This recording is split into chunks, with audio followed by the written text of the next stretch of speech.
What's up, family? Welcome to episode 5 of Stack Sats or Die Trying. This is the show brought to you by the Hood, our Bitcoin show. I'm the host as always. My name is Jimmy, and we're gonna get right into the festivities this evening or this morning when you watch this. Don't know when you're watching it, but before we get started, I definitely want to send a shout out to everybody who left all the positive feedback on episode 4. I think that was the best episode thus far. Hopefully, the show continues to improve. But I got so much great feedback that I just want to definitely take a time out to salute a lot of folks. So, specifically, shout out to Jamil, Mache, Naomi, a lot of people who kind of sent me personal messages about how much they've learned. I had people tell me they listened to the audio and watched the video, listened 3, 4, 5 times. So very proud of the work that we've been able to do in a short matter of time as it pertains to this one show, Stack Sats or Die Trying. So got a new show for you today. We're going to do some talking about Bitcoin as always. Today's show is really about Bitcoin being the greatest asset, why I call it the king of all assets, right? And we're going to go into my thought process compared to other assets and talk about just why my feelings on Bitcoin are what they are. A lot of the feedback I got from the last episode was like, man, so now it starts to make a little bit more sense, but when do I sell? And I got that from multiple people, so I'm not speaking about one person. And I'm like, well, if you can make your life better, you sell to do those things. But if you're talking about selling to put into another asset, you have to really do the comparison in terms of what asset do you feel is stronger. So that was a lot of the conversation I was having since the last episode. But I'm going to get right into this episode. And for those that may be new to the program, your first time checking it out, every Monday we do the Stack Sats or Die Trying. It's my opportunity as someone who is a Bitcoiner, lover of all things finance, but I'm so locked into Bitcoin to kind of share knowledge and information that I've picked up along my journey, but also as I continue to study and learn, share some of that information with you as well. The one thing about Bitcoin is no one knows it all, and you have to be a student. And I think that's also part of what intrigues me about this space of Bitcoin is I want to be a lifelong learner. I want to keep an open mind about things. And, Bitcoin kind of, changes the way you look at a lot of different things. So with that being said, let's get right into it. Of course, got to bring my PowerPoint up because that's what we do. Today's show, Bitcoin is the king of all assets. And let's talk about it. Before we get started, as I tell you every show, this is not investment advice. I am not telling anybody about Bitcoin or anything else, right? I'm just sharing my perspective, opinion, and the things and knowledge that I've learned along this journey. But I am not telling you to buy anything. I'm not giving you tax advice, investment advice. That is not what I'm doing at all. I want to make sure I put that out there. But that being said, let's get into it. I'm going to start talking about myself. This is not to brag or, tell you how terrible I am either. But I think this lends context to everything that I'm getting ready to say after this. This is a slide I just pulled from, and also shout out to the students of Inspiring Minds. This is a slide I pulled from the presentation. I just had a talk with a group of students this past weekend. Amazing students, by the way. Got a chance to talk a little bit about Bitcoin as well as other things with them. But it's a slide that I use a lot of times when I'm talking in front of a new audience, just to give a little bit of context about myself and my background. So I'm not going to spend a lot of time here. But I think going through this first helps as I start to have the further conversation in the show. So I have a bachelor's degree in business management, a master's degree in real estate property management. I've been a licensed realtor for years, over 2 decades. I've been in the real estate industry overall 27 plus years. So I've bought and sold millions of dollars of real estate. I've talked about my real estate experiences on the show before. Other parts though, I've been investing in precious metals since 2008. After the crisis that happened then, I was looking at trying to find something that was, censorship resistant, decentralized. And at the time, precious metals is what I came across. So I started to learn then. Also, shout out to one of my real estate partners, Kerry. He was one of the ones that put me into the space. Like, maybe you should start looking at precious metals. And it's funny how time flies. 2008 to me seems like yesterday, but some people watching this probably weren't even born in 2008. But anyway, so I've been in precious metals since then. And by the way, I know I'm an old man, but I got into the real estate game literally as a teenager, right? So I've been working in real estate literally my entire life. But I've also, throughout my journey, went and got a securities license, to talk about specific securities on the markets. I got a license in life insurance as well. I no longer hold my securities nor my life insurance license. I didn't like those businesses. I talked about that before as well. I didn't think those businesses served the people the way that people should be served. So I kind of let that go. I kept my real estate license, but I let my securities as well as life insurance license go. But I did learn a lot throughout that journey. One of the things that this slide here is giving context to is that I've been studying money, land valuation my entire life. My entire adult life has been dedicated to figuring out value and how it affects people, and specifically the communities I serve, oppressed people and underserved communities. How do all these instruments affect people, and what does it mean for an item to actually have value? In the real estate space, I still daily work as an analyst. I am a developer, a residential real estate landlord, real estate investor. Although we'll talk about that later. I'm reevaluating how I even do that now, based on the paradigm shift I've had in studying Bitcoin. I've also worked at the appraisal side as an appraiser trainee. I do still hold a license as a certified Pennsylvania evaluator, which means that I'm licensed to value properties in the state for governmental purposes. I've written 2 books. And here's where it gets funny to me, at least. Last 2 certifications I got are a certified Bitcoin professional, as well as a crypto certified agent by property, right? Now, what does that actually mean? Absolutely nothing. I will not sit here and tell you that it makes me an expert in cryptocurrency nor Bitcoin. It's one of those things where, being a lifelong student, I saw the certification. I wanted to see what it took to get it. So I did the studying, passed the exam. So all it's really telling you is that I put time into studying. Doesn't mean I know more about Bitcoin or crypto than anybody else. It's just, there's kids out there that study this stuff 24/7 that probably know more than me. So I don't want you guys to think that means anything. Now, in the communities I do serve, sometimes having certifications does add value to you as a person. I know most people watch and say, man, look, I know people that dropped out of high school that are geniuses, which is probably true. But in certain spaces, you can't get into certain spaces to reach certain people without those certifications. So I don't put a lot of value in them, but other people do, right?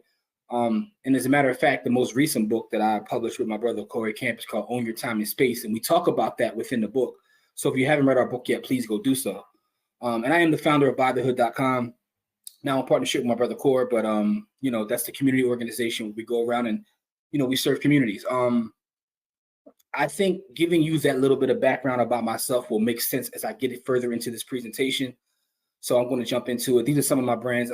Shout out to all my members as well as partners in the MDC Strategy, which is our private membership group where we talk about all things. We talk about Bitcoin, market, all kinds of markets, all markets. And I'm not the only one in there. I'm the one talking about Bitcoin 24/7, and NBA hoops, but Bitcoin for the most part. Anyway, with that being said, let's talk about inflation, right? One of the things I had a conversation with yesterday with the students of Inspiring Minds is about inflation, but more about, and this is a simplified definition, the rate of increase in prices over a given time. So for those that may be new to this word inflation, because I never want to take for granted who I'm speaking to, gas costs one thing this year, now it costs more. Very simplified definition. But the reason I was having this conversation with the students were because in understanding inflation and the fact that goods and services go up, you understand that you have to be doing something with your money. You can't just put your money in the bank. You can't just put it in your mattress because you're losing purchasing power. The way this system is set up, this system forces you to participate, whether you want to or not. Many of us don't want to become like part-time hedge fund manager and have to manage our money, but the system forces you to do so. The system forces you to buy property as a place to put your money, because if you don't move your money and put it in certain instruments, you are losing purchasing power. So one of the things about this system is you are forced to participate.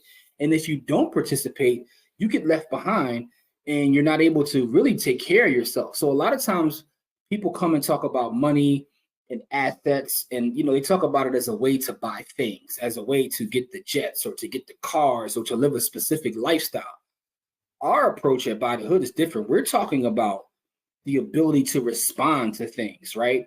To be able to feed your family. We're talking about survival, because the way we look at it is fighting inflation is part of survival. Because if you don't understand what inflation is, how it works, what's going on, there's literally a war going on outside. No man is safe from. Shout to my beat and rest in peace, Prodigy. But it's the truth that you got to be fighting inflation. Inflation is a silent tax that is affecting everyone, whether they know it or not. If people understood just how evil inflation is and how we don't have to live in inflation, I think there will be, pitchforks on the street and people will be upset. But most people don't even understand that they're being affected. I mean, sometimes they get it when they go to the gas pump and something costs more, but for the most part, they don't see it. And we've been actually brainwashed into thinking that inflation is necessary.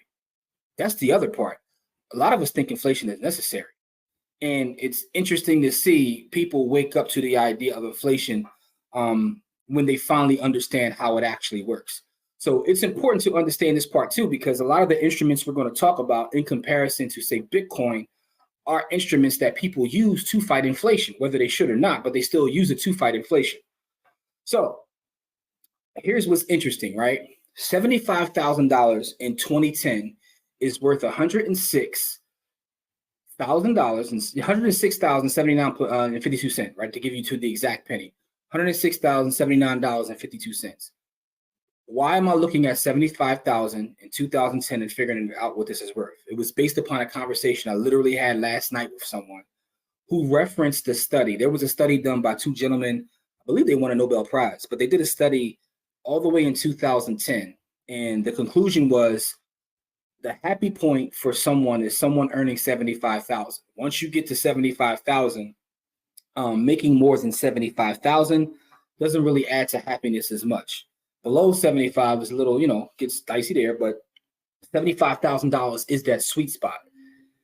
And as we were having the conversation, because I'm always thinking, I'm a Bitcoiner, so I'm always thinking about, well, what does that actually mean?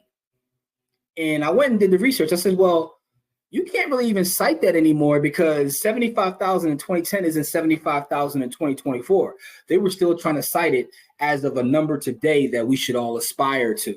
And I'm like, well, you got to make more than that, right? I mean, to me personally, I think 106 is low, but I also understand that the average household doesn't make that, right? So, I'm not trying to talk from a place of privilege because actually I've never told anybody what I make on an annual basis. I mean, my accountant knows, but so it's not about that. It's about just understanding the math in this. Understanding that 75,000 in 2010 isn't 75,000 in 2024. So you can't even really cite that study. But this right here is inflation. It's why I laugh. I laugh at some of the arguments about the man has to make six figures and six figures, this whole idea of six figures. Because historically, when you look at the whole adage of six figures, that comes from a time where making six figures meant a lot more than making 100,000. Say in like 1980 is the equivalent of a little bit less than 400,000 today. And around the late 70s, early 80s, when that whole six-figure thing became a thing, where people looked at you as something to aspire to, or being a higher income earner by just cracking the six figures. So you making $100,000 in 2024 isn't the same as somebody making 100,000 in 1980. And then when you look at the demographics, and then if you start breaking it down by race and ethnicity, it gets even nastier.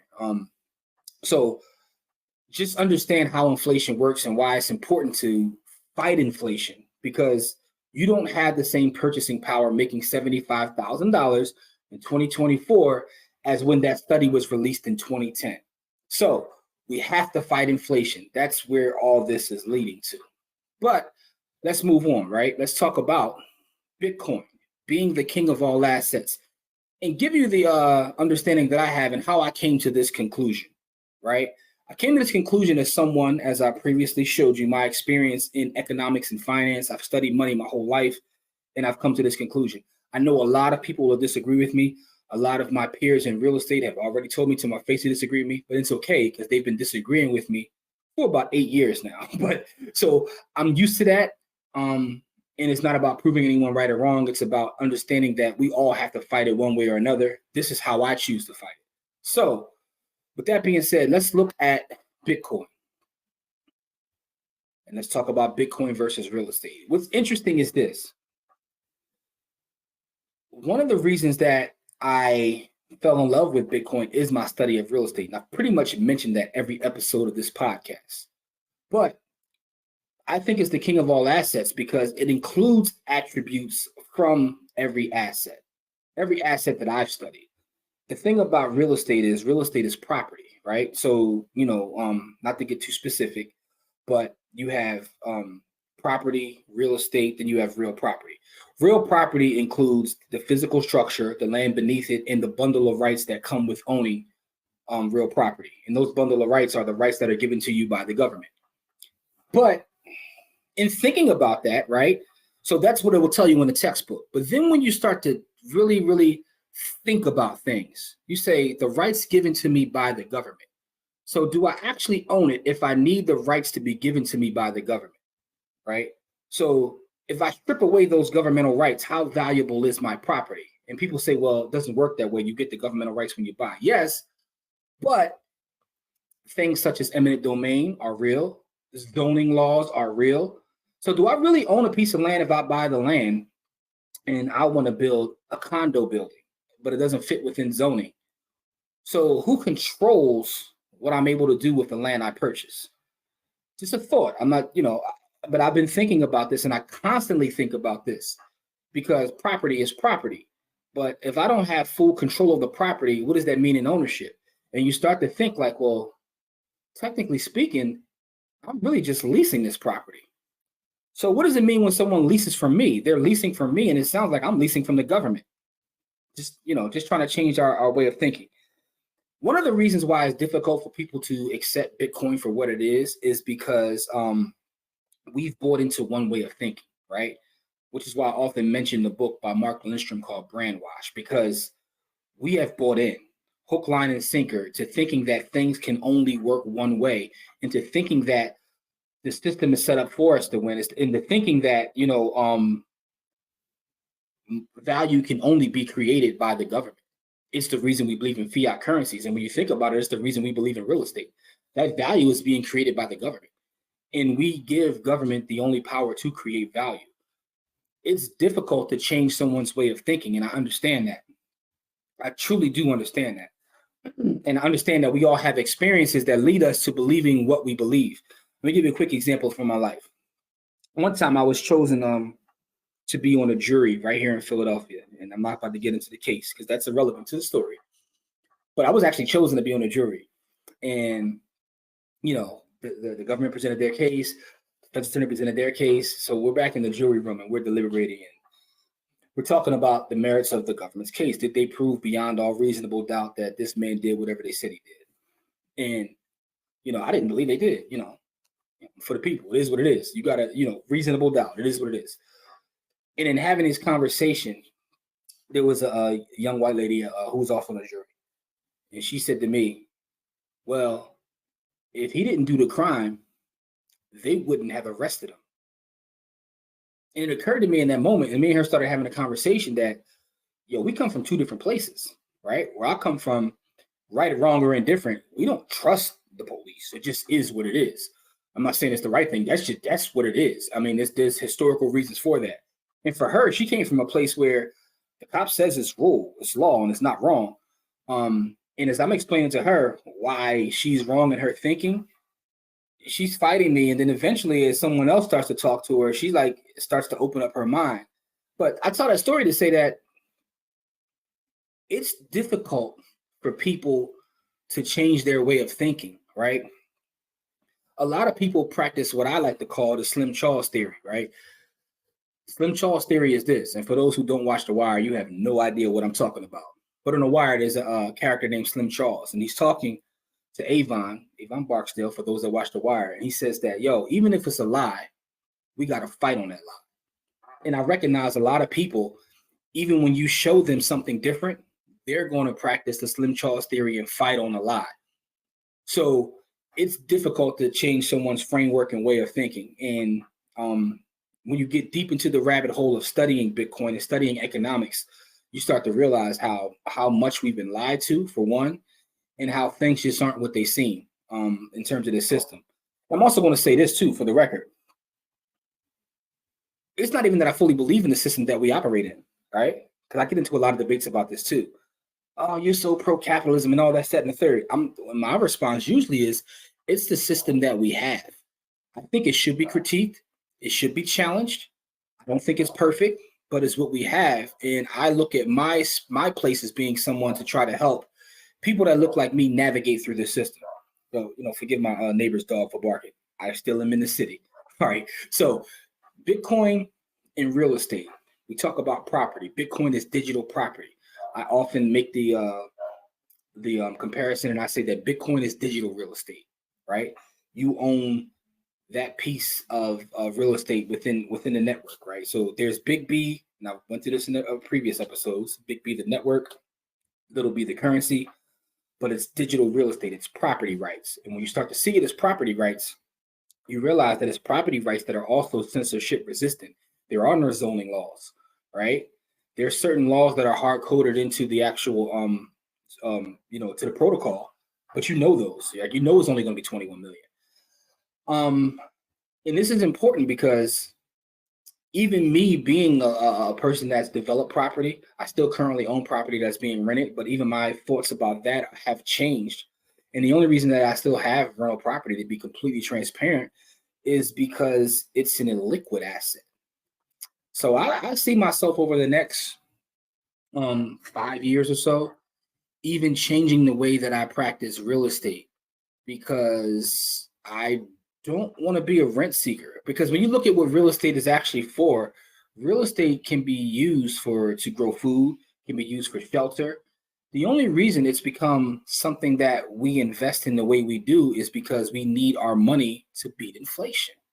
We need to put money to work. So an entire market has been created around renting property, around, buying property and selling it for profit. It's based upon a system that forces us to do so. But now there's other ways to do so, right? And even with the whole illiquid thing, right? I've told a story. I'm not sure it was here or one of our other shows about me trying to sell a property that I have a long-term tenant who's been in, and trying to figure that out. And I do see myself doing that in the near future, because the other thing I don't like about real estate at this point is it being a liquid. I'm getting older. I don't want to be stuck with the liquid things. Liquidity means something to me. And Bitcoin is liquid. All right, so let's move on. Talk about markets, right? The stock market, the foreign exchange market.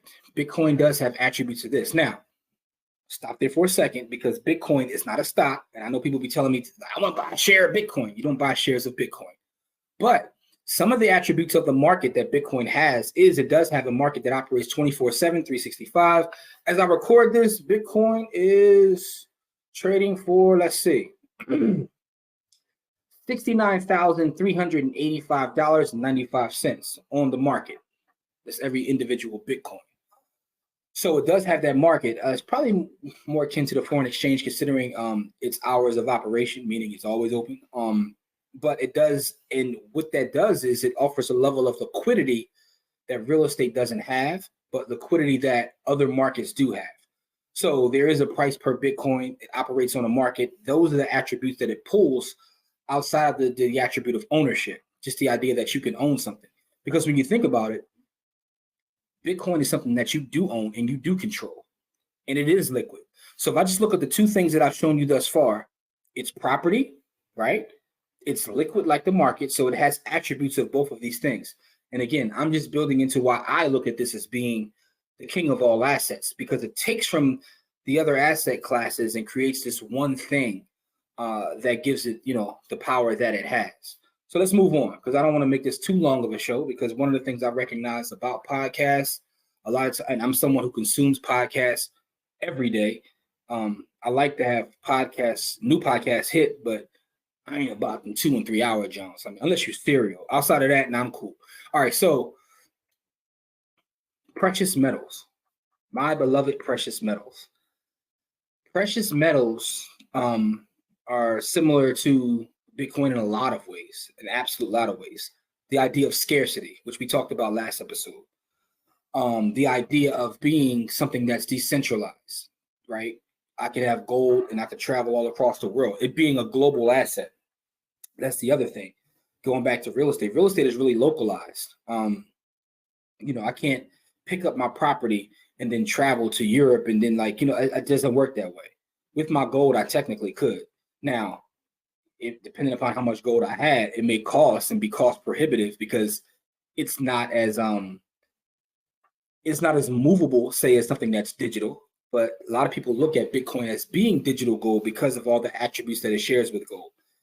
When I got into precious metals in 2008, I was looking for something that wasn't controlled, by the government, like my real estate was. It wasn't tied necessarily to the market, like my stocks were, that I could control, that I could put in my hand, and I can, maneuver with. It's how I discovered precious metals outside of the people in my community, in my village, telling me, yo, you need to study this. And it got to the point where I went so deep into the precious metals rabbit hole that I actually have a course, and our course, is in our group. I taught a precious metals course. And what I realized, and I actually say it towards the end of the course, believe it or not, I bring up Bitcoin. This course has been around for a couple of years at this point because I was already stacking Bitcoin even through my stacking of precious metals. Do I still stack precious metals? No, I really don't, because I'm so far all in on Bitcoin, y'all. Like, if I told y'all how far in I am, and y'all gonna be like, all right, man, you out of pocket. But we'll get into that.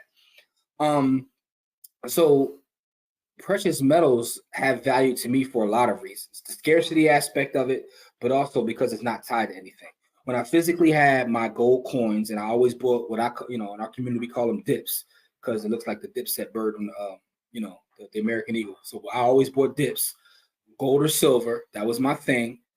And I just stacked them and stacked them and stacked them and stacked them. And I wanted to move them at one point because it got to the point where I didn't feel safe having them in my home. So I wanted to find like a place where I can rent space and literally move my precious metals. And in doing so, I realized like, yo, this is drawn. I gotta pay to store this off-site because you never leave your stash house where you crash out. Is Nasir Ben Rod Jones once said. But it actually cost me money. First of all, it cost me money every year just to store them. The second thing is it cost me money to move them, time, energy, gas, the whole nine. I'm like, yo, this is not efficient. And at the same time is when I was really going down the Bitcoin rabbit hole and studying. And I came to the conclusion, like, what am I doing? I could go to the market and just buy GLD to have exposure to gold. But then when I look at that over a certain period of time, GLD, I'm actually losing money. It doesn't make sense to me, right? It doesn't make sense to me. So it's not that I don't appreciate what gold brings to the markets, but Bitcoin exists now. So, you get where I'm going with this? Like, so Bitcoin exists. So now, just reiterating, property rights, 24/7 market, decentralized, right? It's taking from all these asset classes. And I'm going to bring the last one that I think about, life insurance. Now, I'm going to preface this by saying this does not replace term insurance, which is used to replace someone's family loss of income or something like that to your family. Doesn't replace that. One of the things I did learn through studying life insurance is the ways that life insurance is used by the living and not just the dead. So this isn't going to be a sales pitch. I'm not trying to tell you about infinite banking or any of those things, because that is one of the things that rubbed me the wrong way about life insurance. Is people in life insurance didn't necessarily give their clients what was best for them. They saw what was best for themselves and the company. They saw whatever got the highest commission. That kind of made me walk away from the business because I worked at multiple big companies, some Fortune 500 companies. And it was the same thing over and over again. One firm would tell you that you got to, this term policy is the best policy for people, and bing, bing, bing, here's why. The other one would tell you about universal life policies or whole life policies, variable universal life policies, and all these different policies and all these different things. And then when you start to do the research, you realize this is what they're getting paid the most commission on. So how can one thing fit every client I come across? And I'm not trying to turn this into a tirade against insurance companies because it is what it is. But one of the things that I did learn through that experience is how people were able to build up huge cash portions in their life insurance policy and borrow against it to do things while they're alive to then create more wealth. And I've seen people do it, not just read it. I've seen people actually do it. I've seen people fully fund insurance policies, borrow from them, and then go buy apartment buildings. I've seen it actually happen. So in studying Bitcoin, I realized like, yo, this is property. it has a liquid market, and it's decentralized, like the first three assets we talked about. Can you borrow against it? Yes, you can borrow against it. You can borrow against your property in Bitcoin to do other things, which is how it's similar to life insurance in that way. It also is similar to life insurance in terms of it being able to pass probate. That's a deeper conversation about what happens when you pass and your family can take over your property. But one thing I want to bring up in this part of the this presentation about life insurance is the ETF. So I know a lot of my hardcore Bitcoiners are against the ETF, and I am personally not, right? So, I try to be an independent thinker and just not just go with the crowd. And most of the crowd within the Bitcoin spaces were against the ETF because they felt like it went against the principles of Bitcoin in terms of being able to self-custody and control your value. What I saw was something different. As someone who comes from traditional markets, the TradFi world, what I saw was, okay, if I can build up a position in the ETF, right? And again, I'm for self-custody Bitcoin, 1000%. I think that's the best way to go. But the ETF has allowed me to get more people to even participate in the Bitcoin markets. There are aunts, uncles, like older friends, or just like even some people who just don't want to deal with the wallet. So on one hand, I think self-custody is the best way to go, but I'm also a realist. And in being a realist, what I understand is people are familiar with TD Ameritrade, Charles Schwab, Robinhood, whatever it may be. And they're comfortable going on there, pressing a button and buying an ETF. So there's been a number of folks that now have IBIT, and they have never in their life bought Bitcoin, even though I've been preaching to them for years because they weren't about to worry about seed phrases and cold wallets. They just weren't going to do it. So getting back to this analogy now, what I realized about that is, I went through the rabbit hole of finding protocols where I can borrow against my Bitcoin just through studying. And I found several.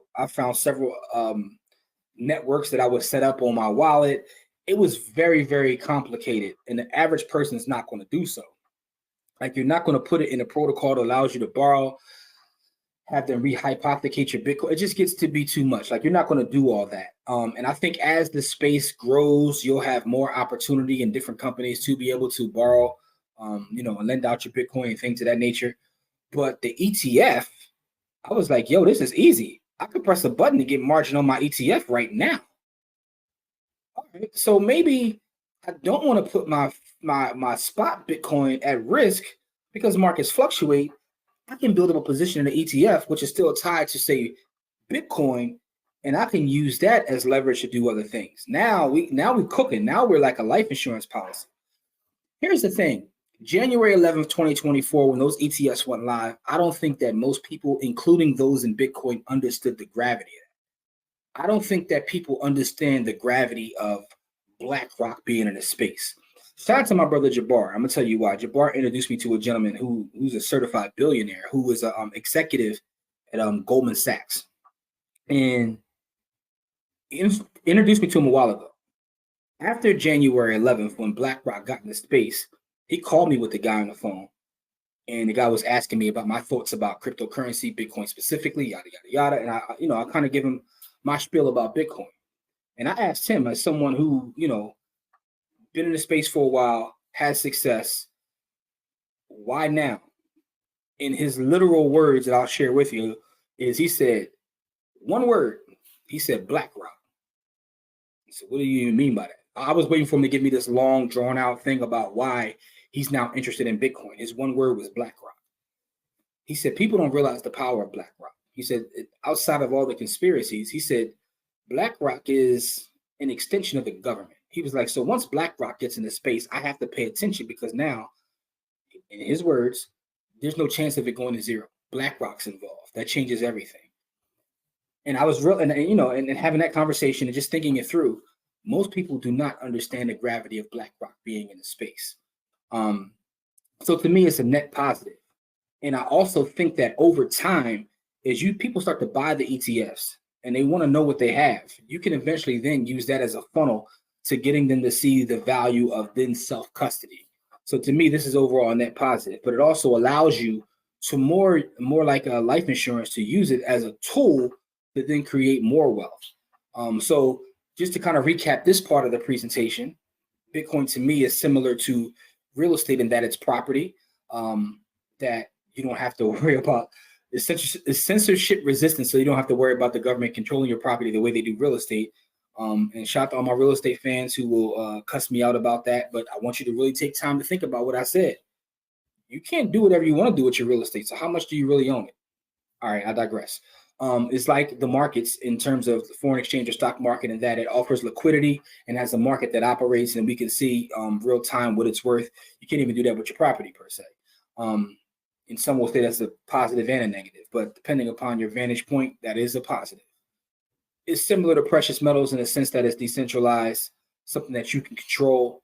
It's something that's outside of the traditional markets, but it's even better because it's more mobile, right? I can have $7 million of Bitcoin, my seed phrase memorized in my head, and I could be traveling around the world with that money, and no one's the wiser. Not telling anybody to do that. Again, not investment advice. It's similar to insurance in that it's something that you can pass along to the next generation. And also you can use it while you're here by leveraging it to do more things. So this is why Bitcoin is the king asset. It is the king asset because even if I look at real estate and all the attributes that it has, real estate doesn't have the liquidity, right? And even if I look at, the market doesn't offer you the property rights that Bitcoin offers you. And even if I look at precious metals, it doesn't offer you the mobility that Bitcoin does. So it improves upon so many things, which makes it the king asset, in my opinion. So with that being said, I want to read a couple things before we get out of here. One is a tweet that I saw that I thought was interesting. This is Jan, who works for Swan.com. By the way, Swan is one of the best places to buy Bitcoin. The link for Swan is in the show notes as well as the description, but he gives a little timeline. He said in 2011, they said it was for nerds. In 2013, they said it was for criminals. 2017, they called it a Ponzi. 2019, they said it's not a store of value. In 2020, it's not recession proof. 2021, only a few public companies have any. In 2022, it's only legal tender in one country. In 2023, people said it was bad for the planet. In 2024, now people are saying it's just ETF speculation. He said $6 nerd money is gone forever.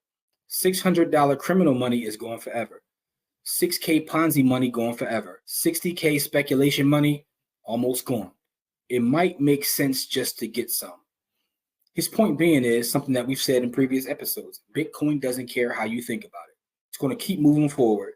TikTok, another block, and how you feel doesn't matter. There will be new narratives every year about why it's good or bad. You have to do your own research and make a decision, and that's right for you, right? I'm so deep into it because, I'm